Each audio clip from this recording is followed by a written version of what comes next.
What is going on, everybody? Welcome back to Red Seat Radio. My name is Corbin, and this is killing me. This team has made me a broken man. You guys want a recap of this White Sox series? Here it is. This picture is everything you need to know about this latest series. In all seriousness, this team officially got swept by the White Sox after losing 3-2 today. That puts them in a 5-game losing skid. They also are now 10-19 on this season, and they are officially 10 games back of the New York Yankees, who could have made it 11 today by the time this video comes out. I said on this channel going into this homestand that if the Red Sox cannot win one of these two series and they cannot put together a competitive other series, that this was going to be panic time for the Red Sox. Well, they lose both series, and here we are. So in today's video, what we are going to do is we are going to recap everything that happened in this White Sox series. We're going to see if there is any light at the end of this cold, dark tunnel. And we're also going to talk about what panicking for the Red Sox might look like. Before I do get into that though, I do want to say that when I say panic, I do not mean that this season is dead, it's over, I'm calling it. I also don't mean, hey, we need to ship out all of our star players and build this team from the ground up, because if that's the way you're thinking, it's just simply wrong. Having Bogey, having Evaldi, having Devers, having JD on this team is the only way that you're going to be able to right this ship in 2022. And if at this point you are already saying trade them, I don't know what I can do for you. But anyways, before we get into this video, do me a favor, make sure you guys have hit that subscribe button if you have not already. If you are a miserable Red Sox fan right now, come be miserable with us. We talk Red Sox content almost every single day. Also, make sure that you guys have hit that like button as well. If you are newly subscribed or currently subscribed, that is the best way to help this channel out, and it would mean a lot to me. Thank you all very much for clicking on this one. Let's get into it. We're going to start with, you guessed it, the pitching staff, and more specifically the starting rotation, because at this point in the year, the starting rotation is the lone bright spot for this Boston Red Sox team. I saw a tweet yesterday that perfectly describes this Red Sox season in just two single statistics. Since April 23rd, this Red Sox rotation has had an ERA of just 1.66. Over the exact same time period, the Red Sox are 3-11 with a combined team average of 214.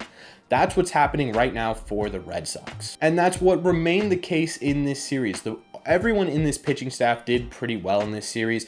Pivetta in game 2 actually had the best start he's had all year. He went 6 innings, no runs allowed, and 8 strikeouts. So if there's anything good to take out of the Chicago White Sox series, it's that Nick Pivetta might be back in true Nick Pivetta form. As for Evaldi and Houck, they both gave up 3 runs over a difference of innings. And in normal years, 3 runs is a solid start. It's a way to keep this team in a game. And with a Red Sox offense of this caliber, it still should be true this year. Unfortunately, it just isn't. For anyone wondering why Waka wasn't starting and Tanner Houck was, it's because Waka was officially placed on the 15-day IL. Because why not? Because the Red Sox haven't had enough gut punches this year. As for the bullpen, it was really only bad in game 2. They blew yet another lead. Hanser Robles got it this time, and then Matt Barnes sneaks his way into yet another game to blow it wide open. Matt Strahm continues to be the only guy, in my opinion, at this point who is truly solid and trustful out of this bullpen.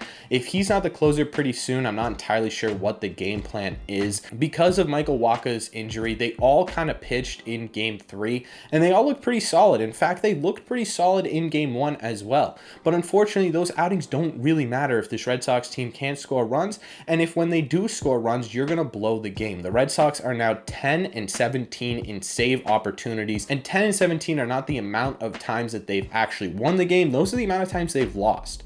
They officially lead the league by double the next team.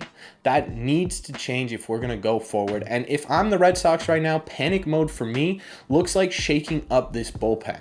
Keep Schreiber up here. Keep Danish up here. Send some guys down, whether it's Cutter Crawford. Send Matt Barnes to the moon. He clearly does not have what it takes to be a high leverage pitcher right now. And with the way this Red Sox offense is going, you need high leverage pitchers in that bullpen. Also, maybe bring up some other guys. Bring up some guys who have been consistent in the minor leagues, consistent at a minor league level, to see what they can do in the major leagues. At the very least, it'll give guys the opportunity to put those mental mistakes out of the way. Put them in the rear view mirror. Let Diekman have a couple of days off, a week off, to fully exercise the fact that he has blown so many leads. Let Robles sit for a little bit. Let him put the blown leads in the past and allow him to go back to being the good pitcher that he was. That's at the very least. At the greatest situation, we have a couple of guys come in who do really well at the major league level. Either way, the Red Sox right now, if I'm in panic mode, I am immediately looking at that bullpen. Let's move on and talk about how this Red Sox offense should be looked at in full panic mode. I'm going to be honest, I don't know what to say about this Red Sox offense that hasn't really already been said. If your name is not Rafael Devers, Xander Bogaerts, or JD Martinez, I have no more excuses for you. I try so hard on this channel to be positive about this team because I love it so much that I want to see it succeed. And at the end of the day, even when they're doing poorly, I believe in each and every one of these players. But there's only so many times I can come on here and tell you guys that they might get it going, that this might be the series. Kike Hernandez still can't get it going at the plate. Trevor Story, who officially started getting the boos at Fenway Park, had 13 strikeouts, possibly more. Those are just the ones I counted in this homestand. Alex Verdugo, who had one single in the third game of this series, is now like officially 1 for 18, I believe. That could be even higher. And the list goes on and on. Besides maybe Jackie Bradley Jr., this whole offense is cold. And it sucks to see because you have these situations late in games where JD Martinez hits a double in the third game that probably should have been a home run, but then it's a pop out, a strikeout, and a strikeout. Or you get situations like you have in the ninth inning of yesterday's game where Jackie Bradley does it, and then Christian Vasquez does something, and then Bob strikes out, and then Trevor Story strikes out. It's the same game every single time. That needs to change. And if I'm the Red Sox right now, panic mode for that, it could be a million different things. We don't really know what's going on with the offense because it's not a specific guy and you can't really shift the offense around that specific guy. It's the entire team. Whether the problem is a hitting coach, whether the problem is tensions in the locker rooms. We heard rumors about it being awkward between Story and Bogaerts. You've had guys speak out and say, yes, Xander Bogaerts needs to be on this team for it to succeed. Is there some sort of split and divide in this locker room right now?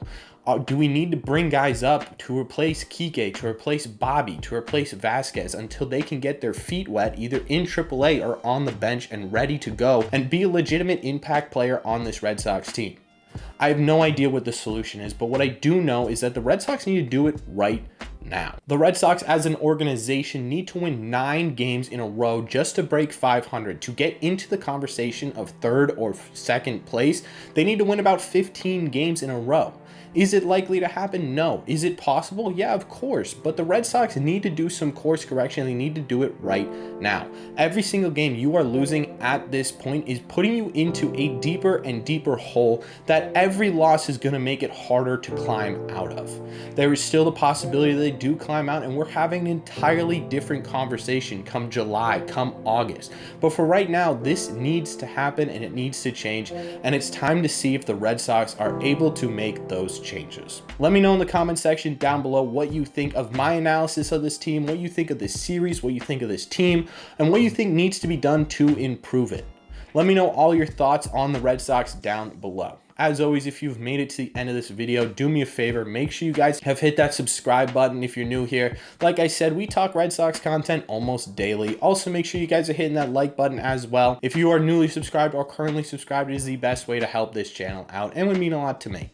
Thank you all very much for clicking on this one. Hopefully the Red Sox can get it going, and I will see you in the next one.